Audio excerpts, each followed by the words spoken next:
नमस्कार, आवाज एंटरप्रेन्योर में आप सभी का स्वागत है। भारत के उभरते एंटरप्रेन्योर्स को दुनिया के सामने लाना ही आवाज एंटरप्रेन्योर का मकसद है।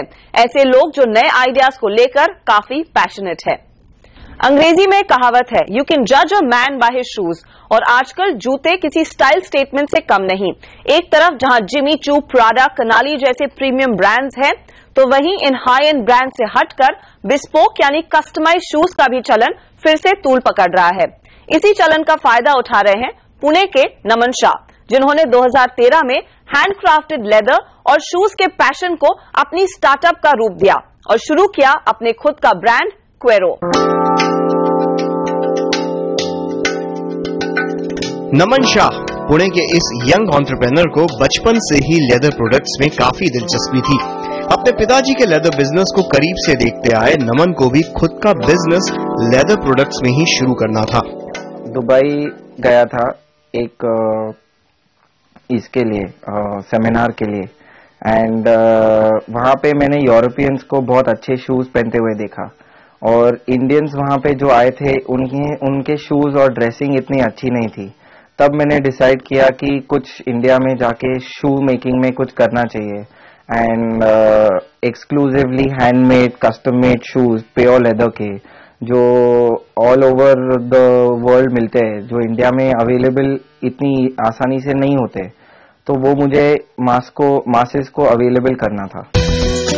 हैंडक्राफ्टेड लेदर, फैशन और जूतों का शौक इस इनोवेशन और कॉर्पोरेट एंटरप्रेन्योरशिप के पोस्ट ग्रेजुएट को प्रोत्साहित करने के लिए काफी था। बिजनेस शुरू करने से पहले नमन ने शू मेकिंग की कई किताबें पढ़ी और अपने गुरु चंद्रकांत सालुंखे से हैंडमेड शू मेकिंग की तालीम हासिल की। मैंने इन डेप्थ जो शूज के बारे में जानकारी है वो ऑन जॉब ट्रेनिंग में ली है मैंने।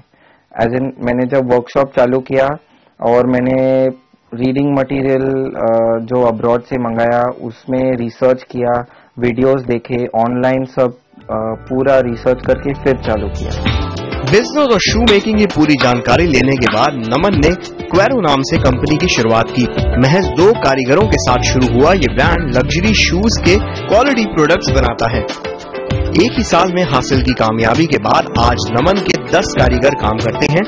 मशीन मेड शूज के मार्केट में हैंडमेड शूज के कारीगरों को ढूंढ कर निकालना भी आसान नहीं था। पहले से ही हैंडमेड शूज इंडिया में बनते आए हैं, लेकिन कुछ 10-15 सालों से सब काम पेस्टिंग और पीयू मटेरियल का होने लगा था। इसलिए जो नए पुराने कारीगर थे वो ये काम में लग गए, तो मुझे इसे ढूंढना पड़ा। नॉर्थ इंडिया और चेन्नई और वहां जाके कारीगर्स को ढूंढना पड़ा। फिर एक कारीगर मिला, फिर उसने दूसरे कारीगर का लिंक दिया। They are a small community, they live like a family. Naman ने शुरुआत इंडिविजुअल कस्टमर को टारगेट करते हुए की। लग्जरी शू कैटेगरी में वही जरिया काम आने की उम्मीद थी और पिताजी के दोस्त से नमन को पहला ऑर्डर मिला और फर्स्ट सेटिस्फाइड कस्टमर से कंपनी को अगले ऑर्डर मिलते गए।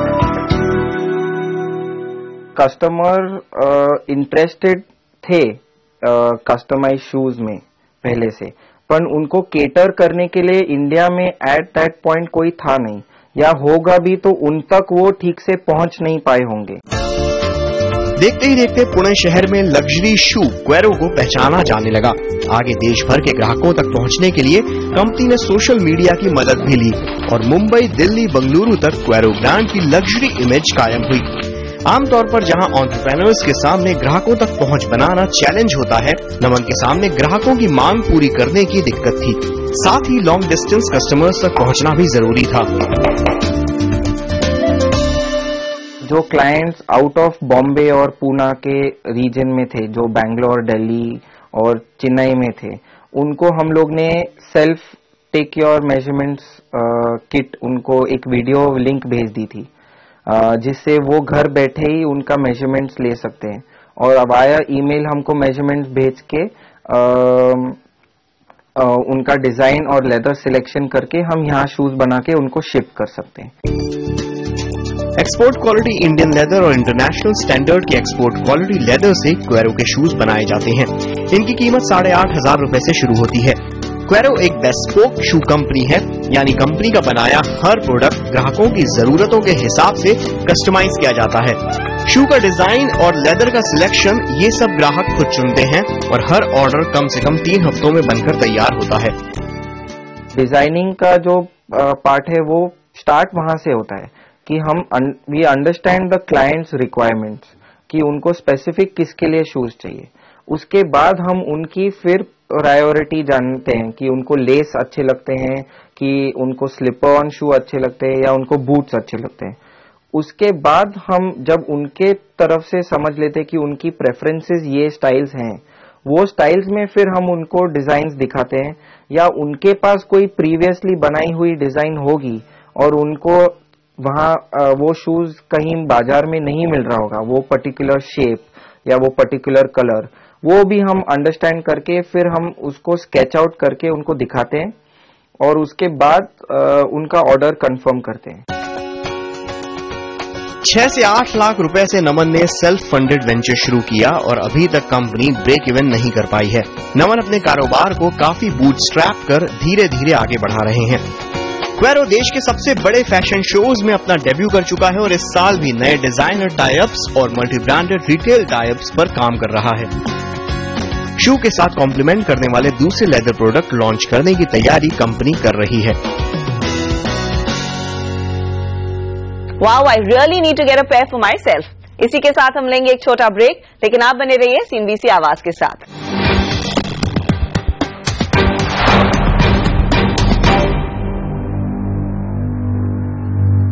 Welcome back. आप देख रहे हैं आवाज एंटरप्रेन्योर सीएनबीसी आवाज पर।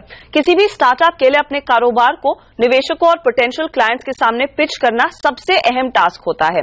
कौन सी वो खास बातें हैं जो आपको जहन में रखनी चाहिए अपनी पिच को तैयार करते समय? यही समझते हैं इनोवेशन एल्केमी की पार्वती मेनन से।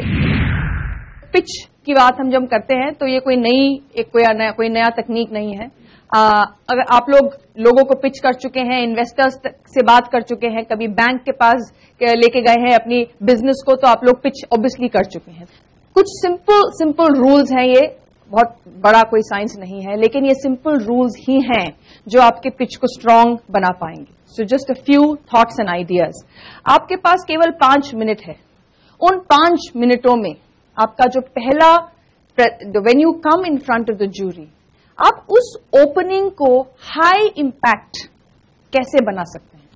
क्या आपका प्रोडक्ट है जो बात करेगा? क्या आप उसको दिखा सकते हैं? क्या आप अपने बारे में कोई ऐसी चीज बता सकते हैं जो जूरी के माइंड में रह जाए या उनको लगे ओह दैट्स वेरी इंटरेस्टिंग, और एक let me listen to this guy or let me listen to this lady.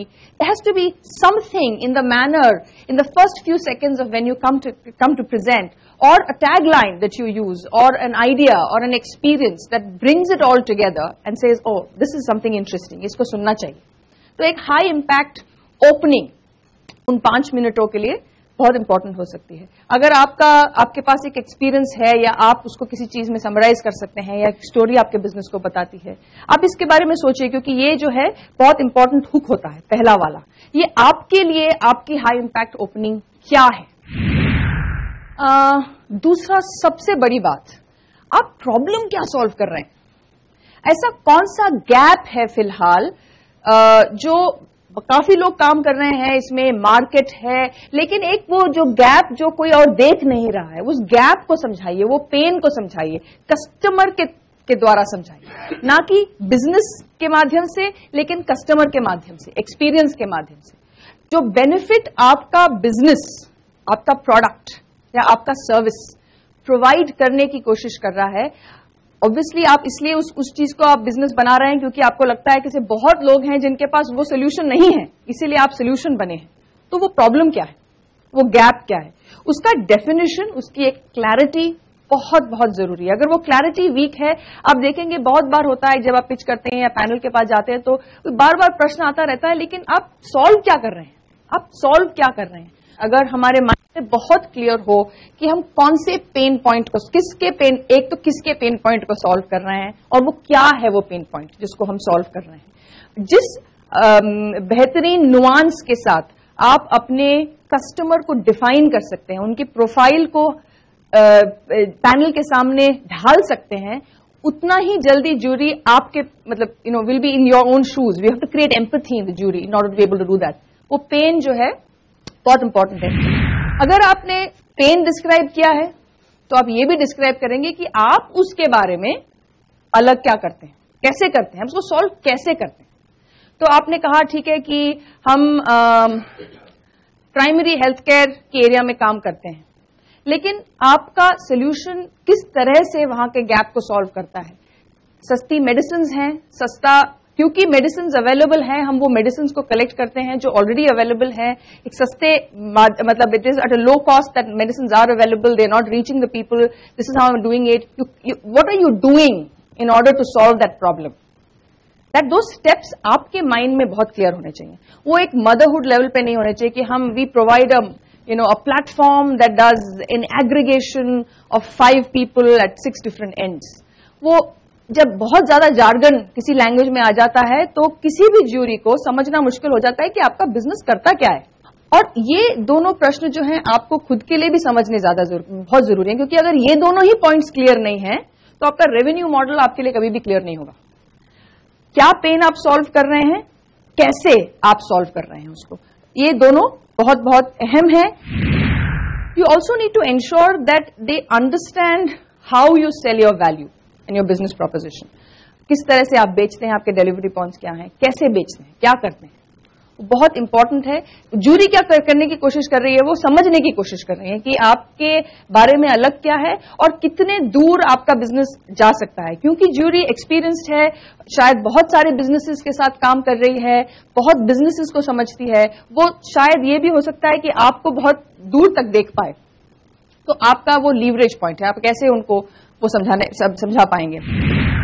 How do you make money, बहुत सिंपल, पैसे कैसे बनते हैं, ये बहुत बार ग्रोस ओवर हो जाता है। मैंने you just cover over it, detail में नहीं बताते हैं, रेवेन्यू के अंदर जाते नहीं हैं, क्योंकि स्टोरी टेलिंग में कभी कभी लगता है कि रेवेन्यू के अंदर घुसना is too much of mechanics, but the actual mechanics of a business is the cash flow of the business.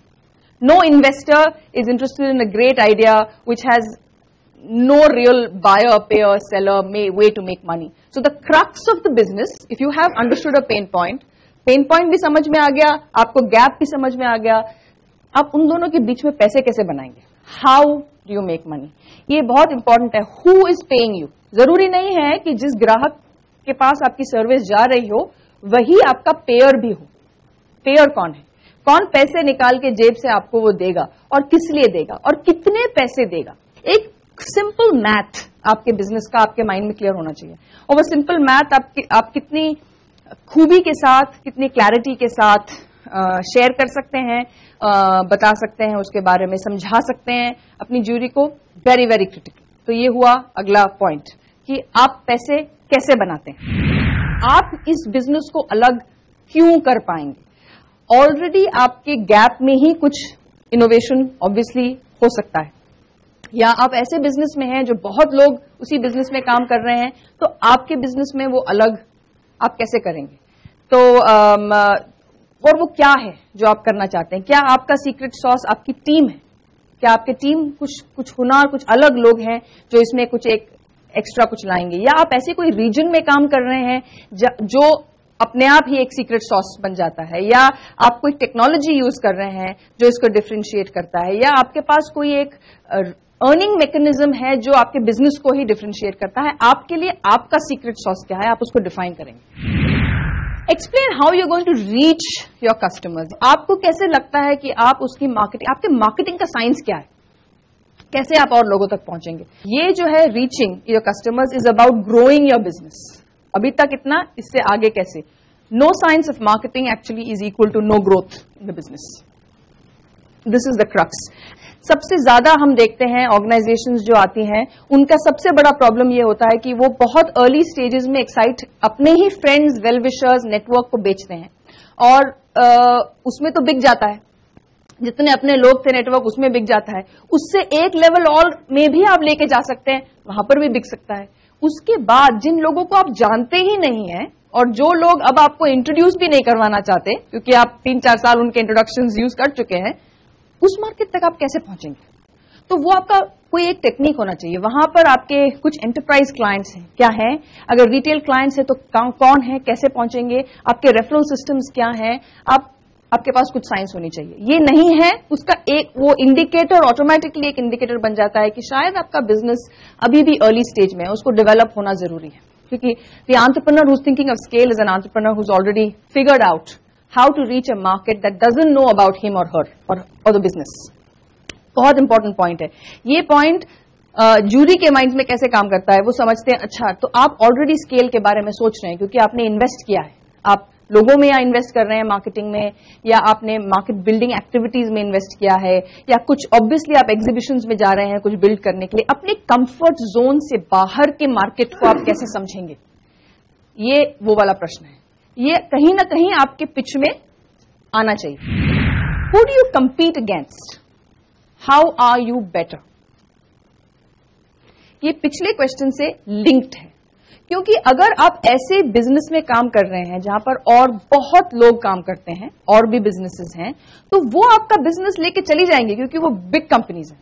या अगर आप बहुत ही नीश एरिया में काम कर रहे हैं और बैरियर ऑफ एंट्री जो है बहुत लो है, कोई भी उसको कर सकता है, जैसे कि हाउस क्लीनिंग सर्विसेज, तो आप कॉम्पिटिटर्स के साथ कैसे डील कर रहे हैं, आपके कॉम्पिटिटर्स है कौन, क्योंकि हो ही नहीं सकता कि आपका कोई कॉम्पिटिशन ना हो, तो वो कौन है और आपने उनका क्या समझा है और आप उनसे बेहतर कैसे हैं।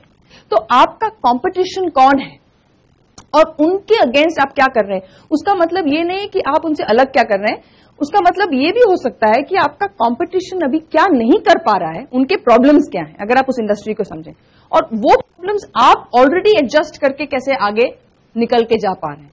I think if you're able to define the difference between these two, it's a very powerful selling point. Key players of your management team, बहुत important. जिस तरह से मार्केटिंग एक स्केल का क्वेश्चन है, अगर आपसे जूरी कभी पूछे कि आप मार्केटिंग कैसे करेंगे, उसका मतलब ये है कि वो आपसे पूछ रहे हैं कि ठीक है आपका आइडिया तो हमें अच्छा लगा लेकिन आप बड़े कैसे होंगे। तो ये ऐसा ही दूसरा क्वेश्चन है। अगर ये क्वेश्चन आता है कि आपकी मैनेजमेंट टीम आप खुद प्रेजेंट करना चाहेंगे कि आपने किस तरह से अपनी टीम को लीवरेज किया है, कैसे लीवरेज कर रहे हैं, क्या आप शायद अभी आपके पास वो लोग ना हो जो आप आइडियली लेके आना चाहते हैं, लेकिन अगर आप डिस्क्राइब कर सकते हैं उस टीम को, आपकी आइडियल टीम को, that's itself a great step.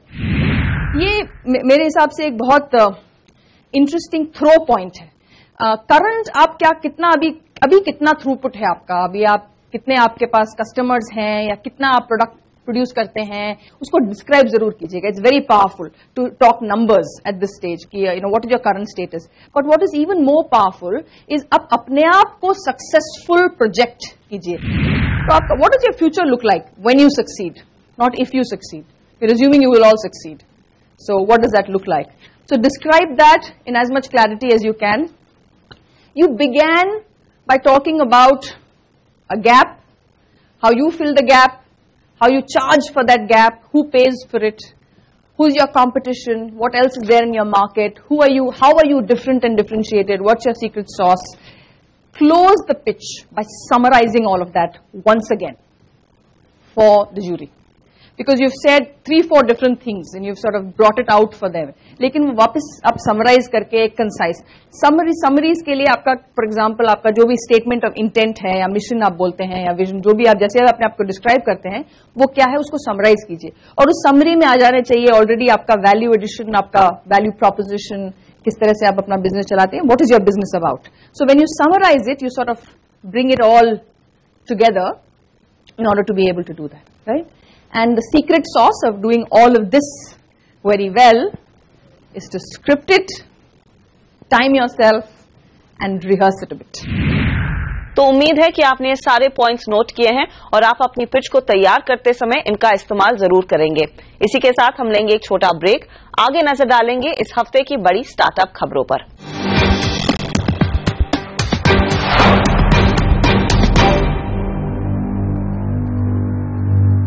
Welcome back, आप देख रहे हैं आवाज एंटरप्रेन्योर सीएनबीसी आवाज पर। 2015 की शुरुआत से ही भारतीय स्टार्टअप इकोसिस्टम में फंडिंग का सिलसिला जोर पकड़ रहा है। Lenskart.com ने 135 करोड़ के फंड्स रेज किए हैं। ऐसी और स्टार्टअप खबरों पर डालते हैं एक नजर। आईवेयर के ऑनलाइन रिटेलर लेंसकार्ट ने अपने पुराने और नए निवेशकों से 135 करोड़ की सीरीज सी फंडिंग जुटाई है। एग्जिस्टिंग इन्वेस्टर आईडीजी वेंचर्स के साथ टीपीजी ग्रोथ और हांगकांग बेस्ड टीआर कैपिटल ने मिलकर ये निवेश किया है। इस फंड्स का इस्तेमाल कंपनी हायरिंग पर करेगी, जिससे भारतीय ग्राहकों को बेहतरीन सर्विस देने की कोशिश रहेगी। बच्चों की प्रोडक्टिविटी मेजर करने वाले ऑनलाइन टूल नर्टरी ने 80 लाख का फंड जुटाया है। कंपनी ने ये fund UK based crowd funding platform Seedrs से रेज किया है। इस फंड का इस्तेमाल कंपनी मार्केटिंग, प्रोडक्ट डेवलपमेंट और नए एप्स लॉन्च करने के लिए करेगी। नर्टरी 10 साल तक के बच्चों के पेरेंट्स को इन्फॉर्मेशन, रिसोर्सेज, एक्टिविटीज की जानकारी देने में मदद करती है। पर्सनल केयर और ब्यूटी प्रोडक्ट्स के लिए मशहूर ऑनलाइन पोर्टल पर्पल.com को early to growth stage VC firm IvyCap ventures से सीरीज ए फंडिंग मिली है। कंपनी इन पैसों का इस्तेमाल मार्केटिंग और कंपनी की फुलफिलमेंट कैपेसिटी बढ़ाने के लिए करेगी और कुछ हिस्सा सैलून लिस्टिंग के एक्सपेंशन और डिस्कवरी साइट बिजनेसेस पर किया जाएगा। पर्पल.com 2011 में तनेजा और राहुल दास ने मिलकर शुरू की थी। इस राउंड ऑफ फंडिंग के बाद आईवी कैप के फाउंडर विक्रम गुप्ता पर्पल्स के बोर्ड को ज्वाइन करेंगे। इसी के साथ आवाज एंटरप्रेन्योर के इस एपिसोड में इतना ही। अगले हफ्ते फिर मुलाकात होगी कुछ और इंटरेस्टिंग आइडियाज के साथ। नमस्कार एंड टेक केयर।